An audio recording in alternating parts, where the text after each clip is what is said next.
నువ్వు అనుకుంటున్నావు నా భర్త చనిపోయినాడు, నేను ఒంటరి దానిని అనుకుంటున్నావు. నా భార్య చనిపోయింది, వృద్ధాప్యంలో నేను ఒంటరి వాడననేసి అనుకుంటున్నాను.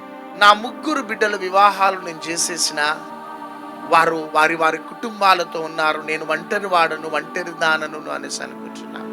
దేశము కాని దేశములో నా భర్త నా పిల్లలు ఆంధ్ర తెలంగాణలో ఉన్నారు, నేను ఒంటరి దానను నువ్వు అనుకుంటున్నావు బిడ్డ. లేకపోతే నా భార్య పిల్లలు ఆంధ్ర తెలంగాణలో ఉన్నారు, నేను ఒంటరి వాడను నువ్వు అనేసి అనుకుంటున్నావా బిడ్డ?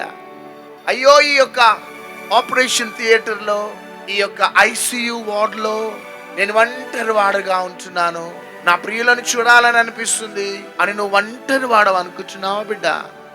No no no no no, నువ్వెన్నడూ ఒంటరి వాడవు కాదు. నీతో ఎప్పుడు ఉండేవాడు ఎవరంటే నా యేసయ్య ఎలోలాం. అందుకనే యెషయా గ్రంథం 43:2లో నువ్వు అగ్నిలో నడిచినా నేను నీతో పాటు ఉంటా.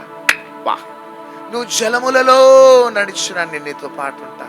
ఎవరుంటారండి? ఎవరుండలేరు.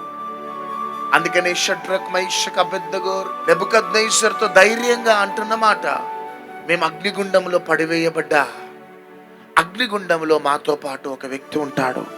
వా, ఎప్పుడైతే నెబుకద్నెజరు అగ్నిగుండంలో చూస్తున్నప్పుడు 3 అగ్నిగుండంలో పడేస్తే 4వ వ్యక్తి కనబడతా ఉన్నాడు.